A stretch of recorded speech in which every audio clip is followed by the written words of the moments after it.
Sahabat Finansial kali ini juga sudah terhubung dengan kami melalui jaringan Zoom dengan Bapak Eza Rido Ibnu Tama, Senior Equity Analyst dari NHKSI. Selamat pagi Pak Ezar. Ya, selamat pagi. Pak Ezar, pagi-pagi gini enaknya ngobrolin soal kondisi pasar ya Pak, dan juga sekaligus memberikan rekomendasi untuk sahabat finansial di rumah bisa menentukan investasinya hari ini. Langsung saja menuju pertanyaan pertama Pak Ezar, terkait dengan fenomena Januari Effect seringkali menjadi momen yang ditunggu para sahabat finansial untuk memulai tahun dengan optimisme di pasar saham. Di sisi lainnya Pak, program makan bergizi gratis yang resmi dilaksanakan hari ini diperkirakan akan memberikan dorongan positif pada beberapa sektor seperti consumer goods, ada agribisnis dan logistik. Bagaimana Pak Ezar melihat dampak kombinasi January Effect dan program makan bergizi gratis terhadap pergerakan IHSG di awal tahun 2025 ini? Apakah akan berpotensi menjadi sentimen positif di awal tahun 2025 Pak Ezar? Sepertinya sentimennya itu udah kelar ya. Soalnya saya lihatin pas Prabowo resmikan untuk menjalankan program ya, ini, memang ada banyak business to government contracts untuk beberapa perusahaan pangan seperti Japfa. Kita bisa lihatin 1 year performance-nya Japfa lumayan extraordinary juga. Dan juga kalau kita lihatin Cepin ya lumayan oke, udah beat the market performance, udah beat the market performance. Nah, kalau kita lihatin dari sisi um, dari sisi January Effect untuk tahun ini, kemungkinan kita bisa ekspektasi untuk ada rebound yang lumayan signifikan. Soalnya kalau kita lihatin pas akhir tahun, memang it was a lukewarm, performance-nya lukewarm, dan kalau kita lihatin dari awal 2024 sampai akhir 2024, nggak tembus naikkan 1%-an. Banyak orang pas awal tahun di 2024 mungkin bisa melihat trajektori yang kita ekspektasi di 2024 itu di 7.200, terlalu pesimistis. Soalnya awal tahun kemarin di 2024 house lain bilangin ISG bisa tembus ke 8.000 di akhir tahun, pas ada banyak net foreign sell, dan ada banyak hal yang bikin banyak investor di Indonesia mulai ragu dan keluar. Itu menjadi salah satu tantangan di 2024, nggak tembus 1%. Untuk 2025 kelihatannya um, kita mulai dari low base, jadi lebih optimistis ke depan. Jadi memang January Effect ini memang ada potensi untuk rebound secara signifikan, bisa juga kembali ke 7.400 dulu, sebelum kita tes resistance di 7.600. Baik, Pak Ezar tadi menjelaskan ada beberapa emiten sahabat finansial yang terkena dampak ya dari January Effect dan juga terkait dengan program makan bergizi gratis. Ada Japfa, lalu ada Ceping juga. Terkait dengan January Effect tahun ini, Pak Ezar juga menjelaskan bahwasannya akan rebound lumayan signifikan ya Pak. Dan lebih optimis nanti ke depannya IHSG ada di level 7.400 gitu awalnya. Oke, aku menuju pertanyaan kedua Pak Ezar. Masih sekitaran program makan bergizi gratis nih Pak, yang diinisiasi pemerintah melibatkan beberapa perusahaan BUMN termasuk 5 emiten besar di Bursa Efek Indonesia seperti Pegas, ada BBRI juga, BBNI, BMRI, lalu Telkom. Menurut Pak Izar, bagaimana keterlibatan ini akan mempengaruhi kinerja keuangan dan harga saham kelima emiten tersebut, Pak? Apakah program ini berpotensi menjadi katalis positif jangka panjang bagi saham-saham BUMN yang terlibat? Itu sangat tergantung sih, jika pemerintah itu memakai fasilitasnya mereka. Menurut saya sih lebih pengaruh ke BUMN yang seperti Bulog, seperti seperti Bulog, seperti beberapa perusahaan yang memang lebih ke agricultural sektor. Kalau BMRI, BNI, BRI, those are big four banks, kemungkinan tidak terlalu berdampak secara segmen ya.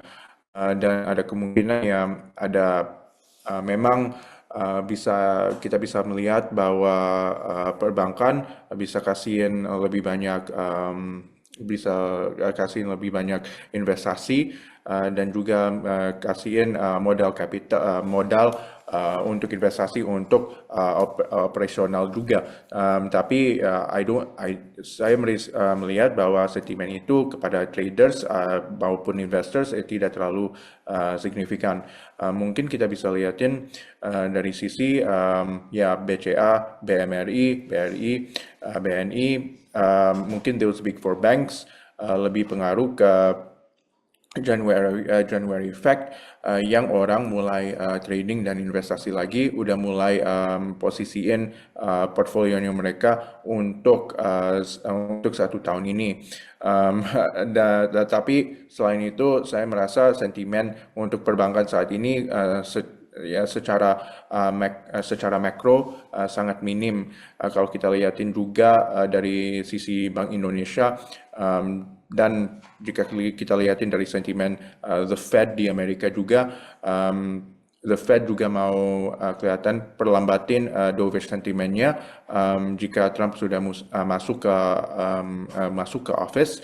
Kita juga melihat bahwa Bank Indonesia juga mengikuti sentimen itu. Jadi Bank Indonesia soalnya mereka skittish dan mereka kita bisa bilang agak takut ya, atau tidak terlalu mau melakukan aksi terlalu preemptif. Itu satu. Kedua, Bank Indonesia juga baru di-raid KPK juga, dan itu menjadi salah satu hal yang bikin banyak investor takut juga untuk takut dengan stabilitasnya rupiah kemarin juga.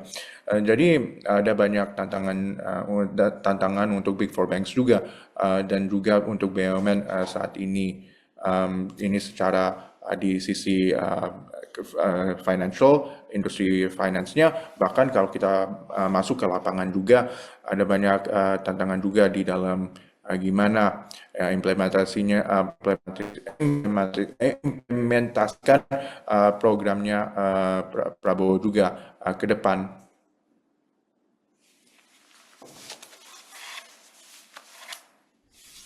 Oke, baik. Pak Ezar tadi menjelaskan terkait dengan sentimen yang menyebabkan beberapa emiten akan terdampak dari makan bergizi gratis yang dicanangkan oleh pemerintahan Prabowo Subianto. Namun dari kelima emiten BUMN yang akan terlibat, menurut Pak Ezar sentimennya tidak terlalu begitu signifikan ya Pak. Justru akan berpengaruhnya itu terhadap misalkan Bulog seperti itu, dan emiten perbankan di Indonesia masih cenderung negatif dengan beberapa sentimen yang tadi dijelaskan oleh Pak Ezar.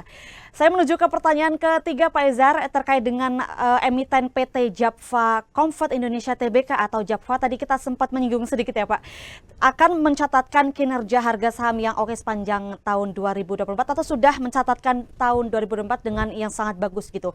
Dan salah satunya didorong oleh sentimen positif dari keterlibatan dalam program makan bergizi gratis.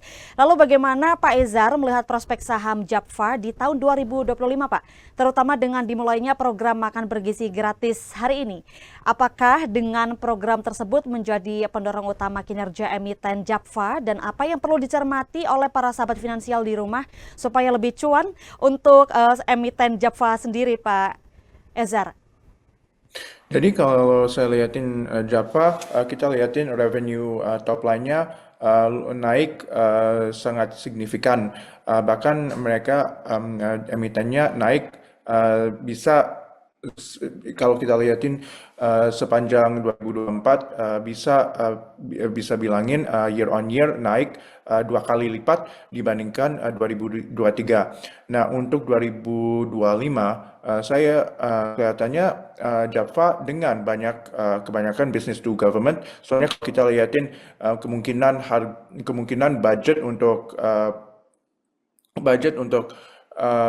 untuk programnya Prabowo diturunin dari 15.000 per meal untuk anak sama guru dan lainnya ke 10.000. Mungkin ini menjadi reduction ini nggak terlalu signifikan ya untuk business to government contracts-nya ke JAPFA. Soalnya JAPFA akan proyeksikan untuk kemungkinan mencapaikan 4 sampai 4,5 triliun untuk tahun ini, and it's very feasible mereka bisa mencapaikan growth standard itu dengan pertolongan dan pendukungan dari pemerintah Prabowo, program makan bergizi. Implementasinya Presiden Prabowo sudah ada sekitar 190 central kitchens ya kalau nggak salah di seluruh Indonesia yang mereka implementasikan untuk programnya mereka saat ini. Dan saya merasa bahwa di tahun 2025 JAPFA bisa meningkatkan level production-nya. Soalnya kemarin memang ada masalah, ada kebatasan level volume produksinya dengan DOC sama live birds mereka. Mayoritas revenue-nya mereka memang dari animal feeds, tapi udah mulai shifting ke poultry-nya mereka. Itu buat JAPFA. Selain itu, mereka juga lagi fokuskin dengan Blue Ocean diet juga dengan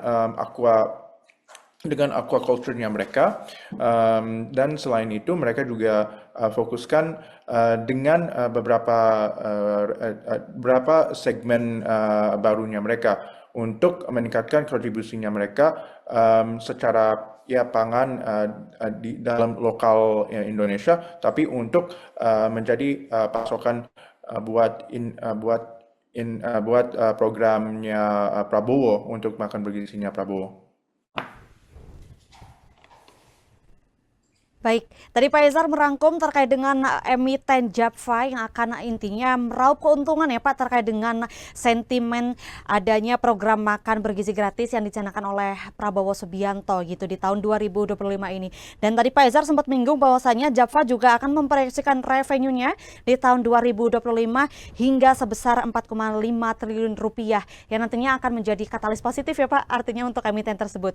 Baik, saya menuju pertanyaan selanjutnya Pak terkait dengan emiten PT Goto Gojek Tokopedia Tbk yang telah meluncurkan program makan bergizi gratis juga atau MBG sebagai bagian dari inisiatif CSR mereka terkait dengan target penyaluran hingga 3 juta porsi makanan dan melihat cakupan program ini yang luas dan dampaknya pada masyarakat.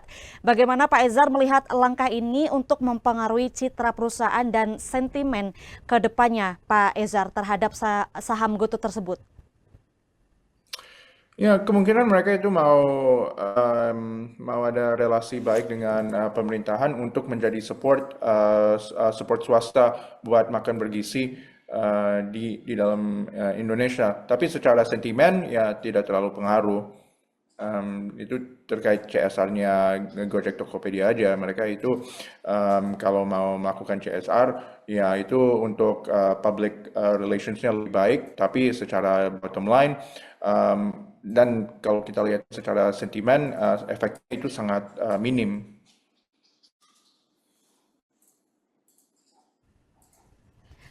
Oke, baik. Saya menuju pertanyaan selanjutnya, Pak. Masih terkait dengan program makan bergizi gratis pada hari ini, 6 Desember 2020. 6 Januari 2025 Pak Ezar maksud saya. Lalu bagaimana menurut Pak Ezar saham-saham mana dari sektor-sektor yang berkaitan dengan makan bergizi gratis yang memiliki potensi cuan Pak terkait apa ya yang dikoleksi atau layak dikoleksi untuk sahabat finansial di rumah? Mungkin saya bisa rekomendasikan untuk seperti yang saya bilang awal, yaitu JAPFA. Saya itu rekomendasikan JAPFA untuk buy dan sama Cepin untuk buy juga. Nah, selain Java sama Cepin yaitu poultry, mungkin saya juga bisa rekomendasikan hoki. Meskipun belum diresmikan, hoki itu memang ada perjanjian atau business to government contracts, tapi ada kemungkinan besar ke depan mereka akan kerja sama pemerintah juga. Selain itu, ada potensi besar Indofood juga menjadi salah satu pasukan untuk program makan bergizi ke depan juga. Selain dari Indomie, ya mereka juga ada crude palm oil atau minyak sawit, dan selain itu mereka juga memiliki Bogasari yang kemungkinan menjadi salah satu sumber untuk pasokan supplies untuk programnya. Jadi Cepin, Java, Indofood, Hoki itu empat saham yang saya rekomendasikan untuk jangka panjang. Jika mau fokuskan dalam sentimen makan bergizi di tahun ini.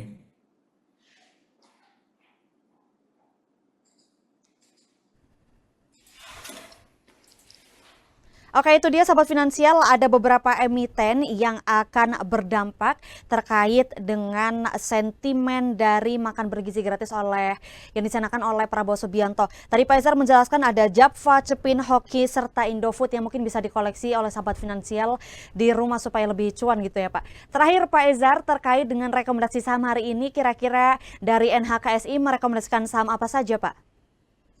Jadi untuk lebih jangka pendek tradingnya, kita rekomendasikan GEMS. Soalnya di indikator MACD udah membentukkan golden cross dan sudah membentuk double bottom, atau persiapan untuk membentuk double bottom dengan price action. Entry-nya di 11.200 sampai 11.150. Target price-nya kita yang pertama di 11.725. Kemudian jika sudah breakout dari situ bisa ke 12.600. Stop loss-nya untuk GEMS di bawah 10.700. Kemudian untuk rekomendasi kita yang kedua adalah Telkom. Telkom sudah membentuk golden cross di MACD indicator, entry level di 2.810, TP-nya yang pertama di 2.860 sampai 2.880. Kemudian target price yang kedua adalah di 3.000 sampai 3.050. Stop loss-nya di bawah 2.710. Nah, mungkin yang terakhir adalah Dewa. Jadi Dewa kita advise untuk buy on weakness. Nah, entry level-nya di 115 sampai 111. TP-nya di TP yang pertama di 123, TP yang kedua di 128, dan stop loss di bawah 110. Itu rekomendasinya kita untuk jangka pendek hari ini. Oke, itu dia Sahabat Finansial di rumah. Ada beberapa saham atau emiten yang direkomendasikan oleh Pak Ezar dari NHKSI. Semoga bisa lebih menguntungkan ya untuk trading di hari ini gitu. Baik, Pak Ezar, terima kasih banyak atas informasi yang disampaikan dan waktu yang diberikan untuk Sahabat Finansial di rumah gitu ya. Dan semoga di lain kesempatan kita dapat berjumpa lagi. Pak Ezar, sehat selalu. Selamat pagi. Selamat pagi, terima kasih.